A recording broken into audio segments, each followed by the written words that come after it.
Good morning. Good morning. How are you feeling today? A little tired, but I'm doing all right. So today's the day. Today's the day. 1 year out, post-surgery, post-op. How are we feeling? It, I can't believe it's been a whole year. It feels like just yesterday we were having the same conversation. What do you feel like has been the biggest struggle over the last year?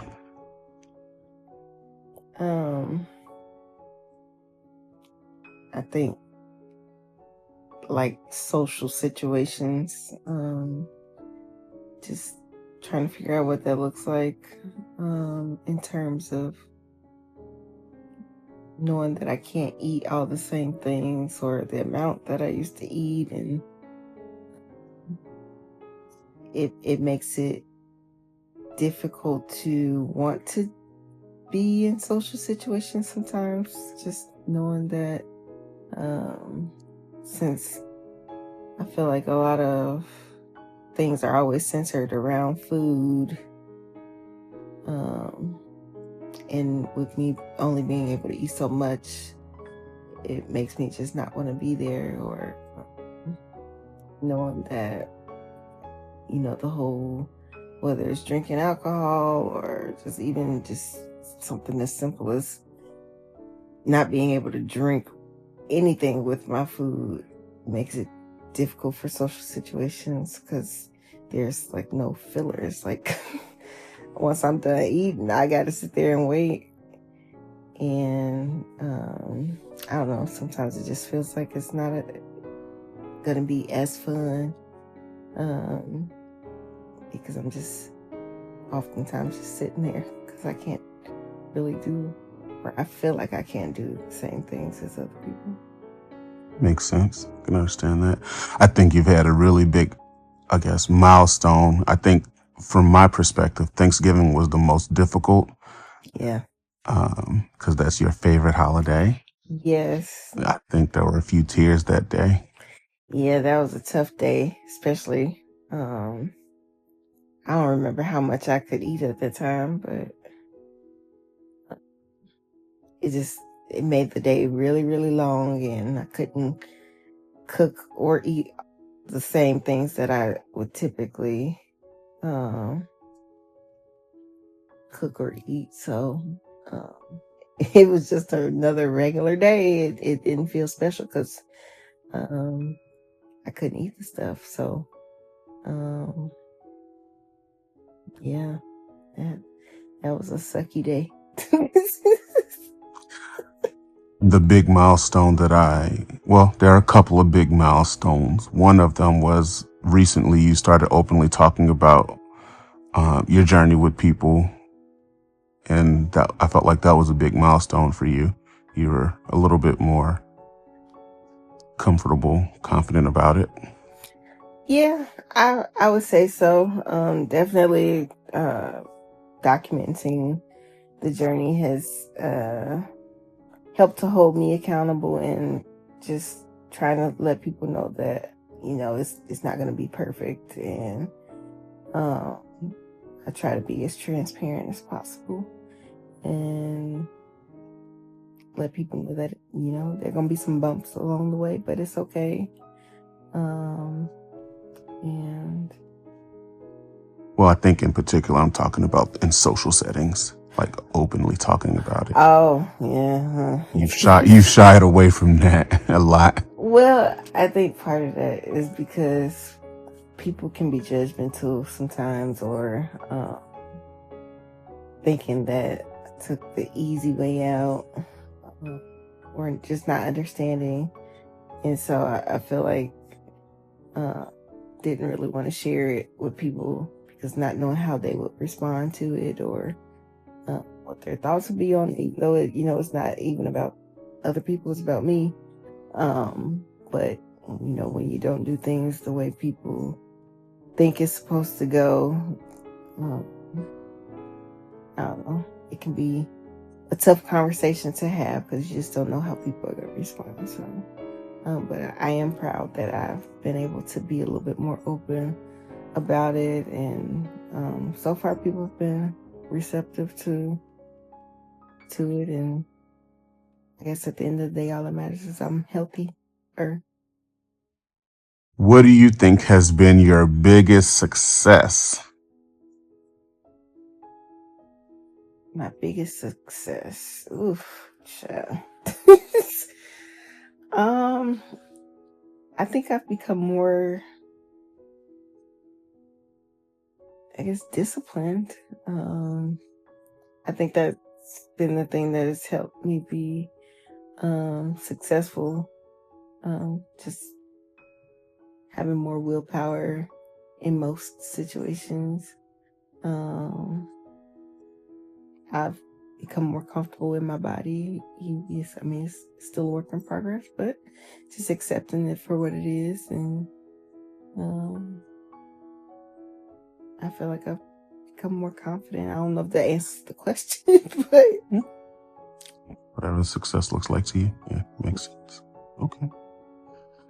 And do you feel supported?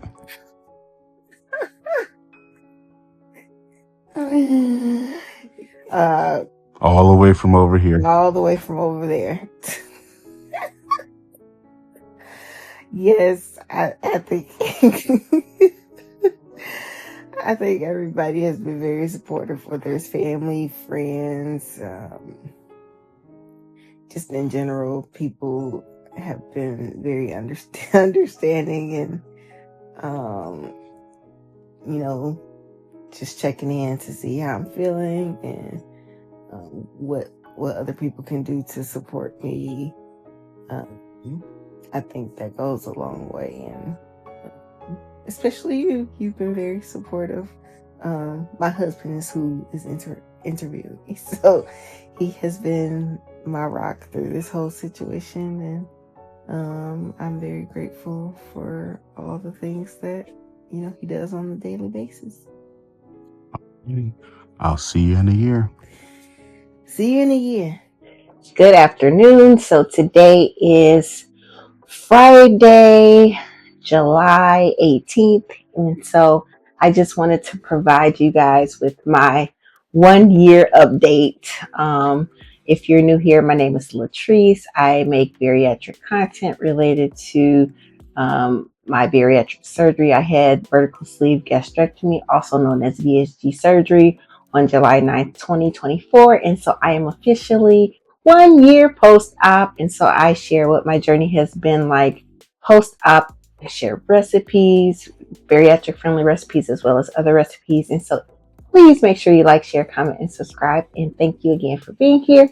And so 1 year, and I did post a video kind of showing, the process leading up to surgery, and very reflective in that moment. I've come so far, and I'm just really extremely proud of myself for making it this far. And it definitely has taken a lot of willpower, a lot of consistency, persistence, all the things, lots of support from family and friends, and just really pushing through even when times have been rough.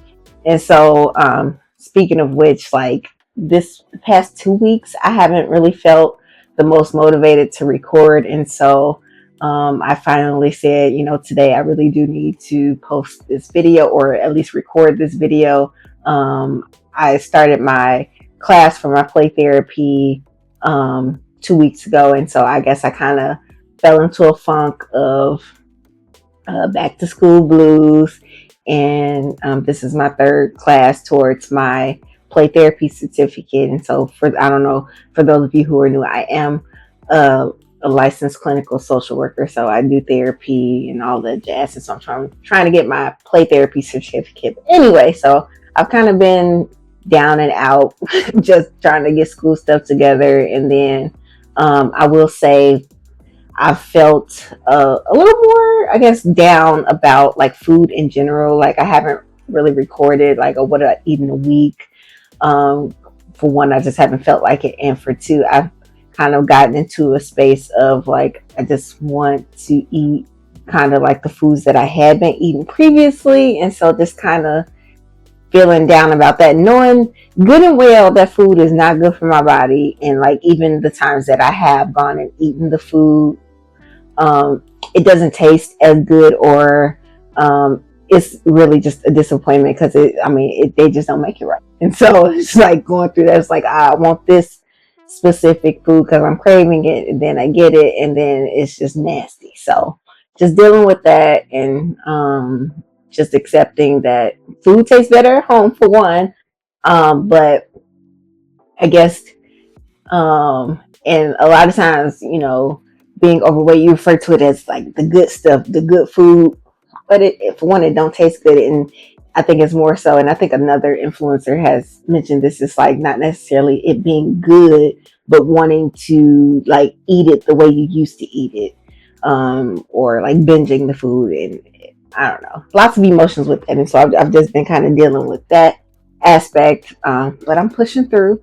And so I've had a few appointments since my last update. So I did meet with the my sleep provider. And so she said things look pretty good. I haven't been wearing my CPAP as consistently as I was supposed to, due to like issues with my supplies and just kind of getting off track with that. But she said that the times that I am wearing it, everything looks good. And so she had asked me if I had been a little more gassy in general. And then I was like, oh, well, actually I have been. And so I had told her that I had been experiencing like what feels like a lot of gas and pressure in my stomach. And I told her I couldn't really necessarily say whether or not it's related to the CPAP machine, but she mentioned that sometimes when people wear CPAP machines, depending on the amount of pressure coming, from the machine, it could create a buildup of gas. And so she said that since the pressure was still set to when I initially was prescribed the CPAP machine, which was the pressure, and I don't know like the metrics or whatever, but it was between 13 and 18, whatever the metric is. And so it was higher pressure based on my weight and the amount of apneas I was having per hour at the time. And so what she said that she was going to do was to set my machine to a lower pressure, to see if that helps, because she said since I have lost weight since my initial sleep study, then it could be that it's just too much pressure, which is leading to gas.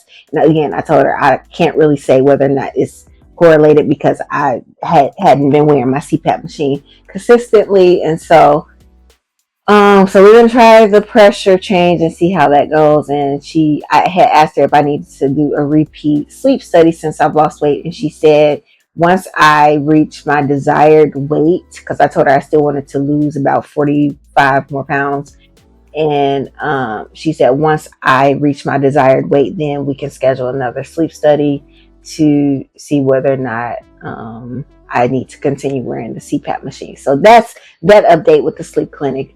And then I had my 1 year post-op appointment with my bariatric team. And so they said everything is looking good. And I have the after visit summary here. And I'm just going to tell you kind of like the highlights of what we talked about. But they did order a bunch of labs to check my vitamin levels, as well as like the general like metabolic panel to see how that's going.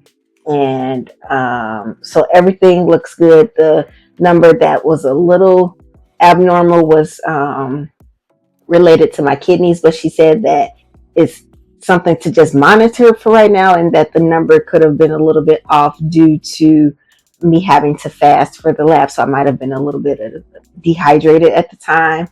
And other than that, it sounds like the labs were looking good. And then I had mentioned to her that I was still experiencing the abdominal discomfort that I mentioned several times on here on these videos. And so they did order an upper abdominal ultrasound. And so I had that already. And so all of my organs, like she was concerned that it could have been an issue with gallstones or something with my gallbladder, because it seems to be fairly common after losing so much weight or after bariatric surgery. And so gallbladder looks good. All of the other organs look good. the liver was slightly enlarged, but they said that when you do gain weight, your liver does enlarge. And so as I continue to lose weight, the liver should go back to regular size. And so that's that. And then she told me to meet with my primary care doctor if I still have concerns about the abdominal discomfort. So I did schedule an appointment with my primary care doctor to see if they could possibly refer me to like gastro or some whoever to see about this abdominal issue. And then let's see. And so my BMI went from 61, it is now 35. And so that's a celebration in itself. And then how much weight have I lost? And so I am finally in Wonderland. I'm finally in Wonderland. And so I am 198. And so again, not a huge weight loss since my last update. It's a 2-pound weight loss, but I'll take it. And so I'm 198. And let's see here. What else did they say? And so had the labs, did the upper abdominal ultrasound. And so they did give me like some tips to avoid weight gain, because that seems to be a thing especially after the first year. And so I'll just go through, and it's like 8 little tips to avoid regain. And so avoid drinking with your meals, because and obviously I am not a medical, let me put this disclaimer, I'm not a medical professional. Please consult with your doctor and your team regarding your specific needs. Okay, I am not a medical professional, but these are tips that they gave to me. And they said to avoid drinking with meals, because when you drink with meals, it can flush the food through the pouch or stomach faster, causing you to feel hungrier sooner. And then only eat until you're satisfied, because sometimes people have a tendency to graze between meals, and I am guilty of that sometimes. And so it says that grazing can lead to extra calorie consumption. The third tip is to avoid liquids with calories. And so again,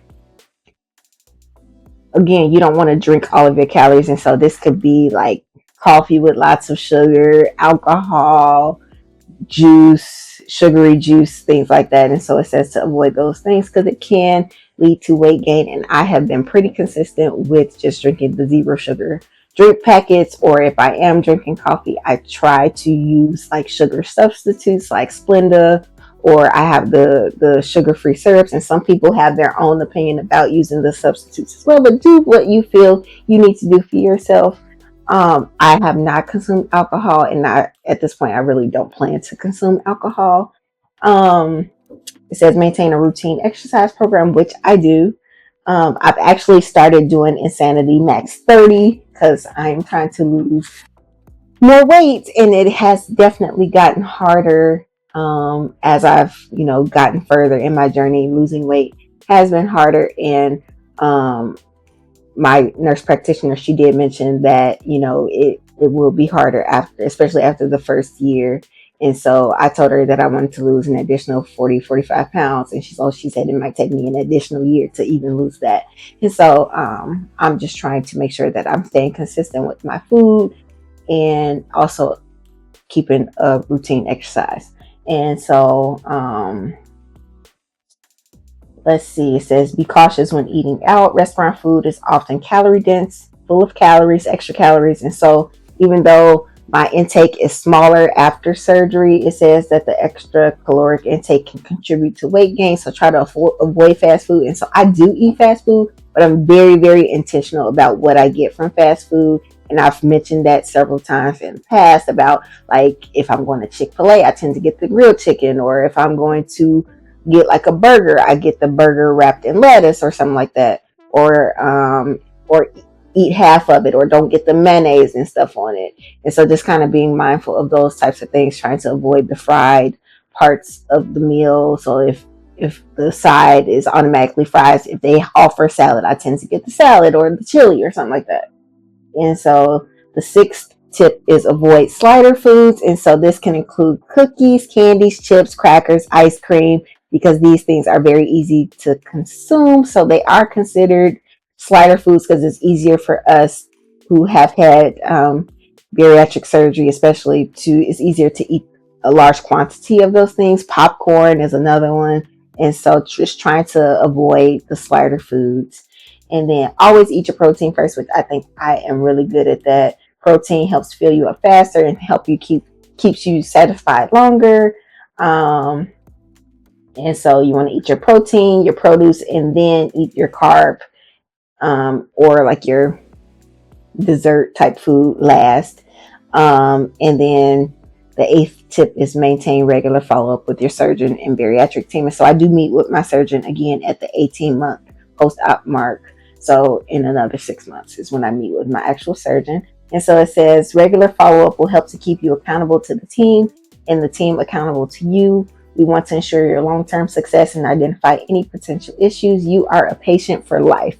And so to my understanding, after I meet with my surgeon at the 18-month mark, I think we meet like every year just to kind of do things, which I think is nice to help, if you need additional support, or I know I've heard of some people needing like revision surgery. I hope that's not the case for me.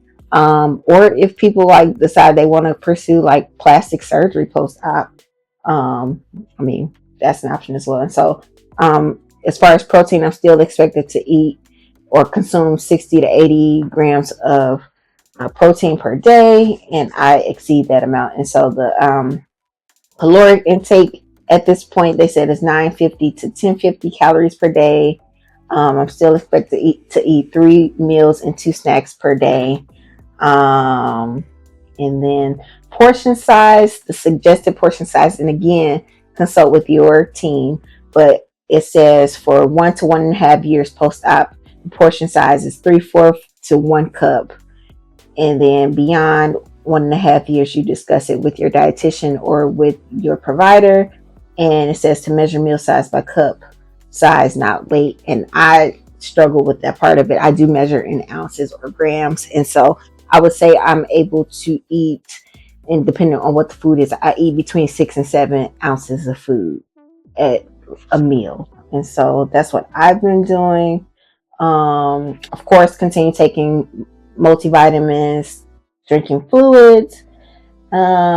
Exercise is encouraged 3 to 5 times per week for 30 to 60 minutes. Strength training 3 days per week. And that is something that I'm trying to get better with, is the strength training. Because I've gotten a lot better, like stronger since, incorporating some strength training into my routine.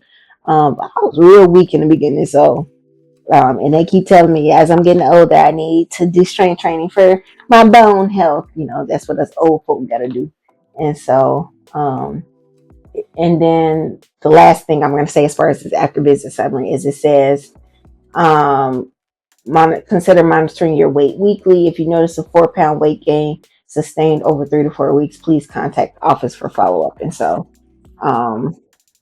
those were some very nice tips, I would say. And another thing I wanted to say is, and I meant to mention this months ago when I met with my primary care doctor. She removed, how they have your problem list listed in your chart. She removed morbidly obese from my problem list.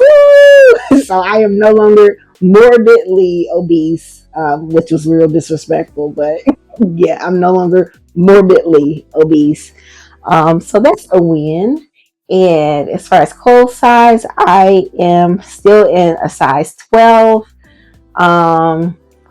And as far as shirts, it's like a medium large shirt, depending on the brand and the material. What else did I want to tell y'all? I really think those are the highlights. Like 1 year post-op, those are the things they suggested. Sleep clinic appointment went well. I just have to follow up with my primary doctor about my abdominal issues. I do have to meet with like the neurology department about like the tingling that I had been experiencing in my hands. And I think that's about it. And I'm in Wonderland, baby. Okay, 198. Okay, girl. And so my goal weight is like 160, 165. And I may adjust that as time goes on. But right now, that is my goal weight. And yeah, I really just appreciate you guys staying with me on this journey. And yeah, I'm just going to continue doing what I'm doing and try to share as much as I can. A few video ideas that I do have coming up, and I've mentioned all the things that I think in my head, but I don't execute very well, as you can see. But I did go ahead and purchase, because I had mentioned before that I was going to try different protein snacks and protein shakes just to rate them for you guys to see if that's helpful for anybody. So I did buy, I'm going to start with the Premier Protein brand. And so I bought a variety of the shakes. I think I have like 11 different flavors that I'm going to try and rank them for you guys. And then I also bought the one, it's called One. They have protein bars. And so I have about 11 or 12 of those different flavored protein bars that I'm going to try for you guys and rank those. And so those are some videos I have coming up. And I'll probably do those videos, post those after. I have a turkey Salisbury steak video that I'm going to finish editing and post. So that'll probably be the next food video that you get from me, is a turkey Salisbury steak. And I'm hopefully going to start recording my what I eat in a week again, so you guys can see that. But yeah, thank you guys so much for your continued support. I truly, truly, truly appreciate it. And thank you again for being here. And I will see you in the next video. Bye.